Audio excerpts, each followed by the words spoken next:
안녕하세요. 머니시크릿입니다. 오늘은 정부가 10.15 부동산 대책의 대출 규제를 일부 완화한 소식, 즉 대환대출과 전세태거자금 대출을 규제에서 제외한 결정에 대해 알아보겠습니다. 10.15 대책 발표 이후 이건 서민들만 잡는 대책이다라는 비판이 쏟아졌죠. 결국 정부가 한 발 물러서며 실수요자 구제 카드를 꺼내들었습니다. 일부 문제의 시작 10.15 대책이 너무 강했다. 먼저 배경부터 살펴보죠. 정부는 지난 10월 15일 발표한 대책을 통해 서울 전역과 경기 12개 지역을 규제지역으로 묶고 주택담보대출 비율 LTV를 기존 70%에서 40%로 대폭 낮췄습니다. LTV란 쉽게 말해 집값 대비 대출 가능한 비율을 의미합니다. 예를 들어 집값이 10억 원이라면 기존엔 7억 원까지 대출이 가능했지만 이제는 4억 원까지만 빌릴 수 있게 된 겁니다. 문제는 여기서 끝이 아니었습니다. 이미 대출을 받은 사람들까지 대환대출, 즉 더 낮은 금리로 갈아타려는 경우에도 이세 규제를 적용한 겁니다. 결국 기존 LTV 70%로 대출받은 차주는 다른 은행으로 옮기기 위해 원금의 30%를 먼저 상환해야 했습니다. 이건 사실상 대환을 하지 말라는 의미였죠. 2부 여론 폭발, 이게 서민을 위한 대책이냐? 이 규제가 시행되자 현장은 난리가 났습니다. 대환대출은 원래 서민의 이자 부담을 낮추기 위한 제도였는데 정부가 이를 신규 대출로 간주해 막아버린 셈이었거든요. 금융권과 시민단체 모두 강하게 반발했습니다.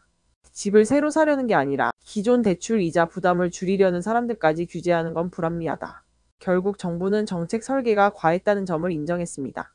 금융위원회는 24일 공식적으로 입장을 바꾸며 이렇게 발표했습니다. 증액 없는 대환대출은 취급 시점에 LTV 규제를 적용하겠다. 즉 10.15 대책 이전에 LTV 70%로 대출을 받았다면 대환할 때도 그 기준 그대로 70%를 유지할 수 있다는 뜻입니다. 새로운 규제의 40%는 적용되지 않습니다.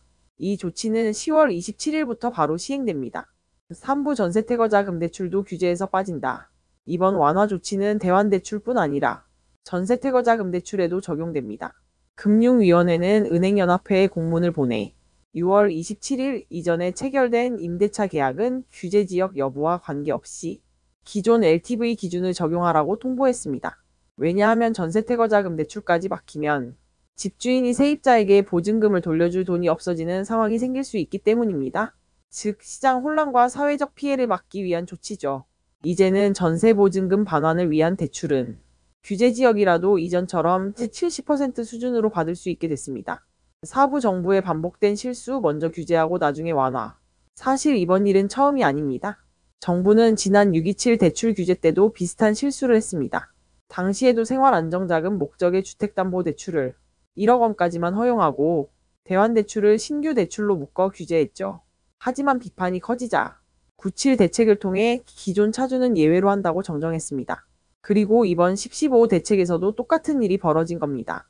즉 정부는 매번 규제를 먼저 발표하고 여론이 폭발하면 그제서야 실수요자 예외를 추가하는 구조를 반복하고 있습니다. 정책의 방향성은 이해되지만 시장에 미치는 충격과 혼란을 고려하지 못한 설계 미스가 계속되는 셈입니다. 5부 금융위의 해명 그리고 남은 과제. 금융위는 이번 조치를 두고 대환대출은 새로운 주택 매입에 쓰이는 게 아니며 오히려 차주의 상환 부담을 완화한다고 설명했습니다. 즉 대출 총량을 늘리는 규제가 아니라 기존 대출을 효율적으로 바꾸는 제도라는 점을 인정한 셈입니다. 하지만 전문가들은 말합니다. 문제는 정책의 일관성이다.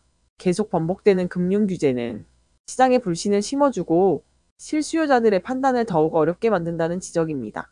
특히 10.15 대책 이후 불안정한 주택시장 분위기 속에서 이런 정책 후퇴형 완화가 반복되면 정부의 신뢰도에도 타격이 불가피하다는 분석이 나옵니다.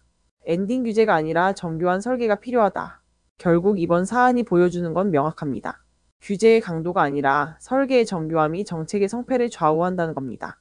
서민의 이자 부담을 덜겠다고 만든 대책이 오히려 서민을 옥죄는 결과를 낳는다면 그건 정책이 아니라 역효과입니다. 대환대출 완화는 분명 바람직한 조치지만 뒤늦은 수정이 반복되지 않으려면 앞으로는 더 세밀하고 현장 친화적인 정책 설계가 필요하겠죠. 지금까지 경제 흐름을 쉽게 풀어드린 머니시크릿이었습니다. 좋아요와 구독으로 함께 해주세요.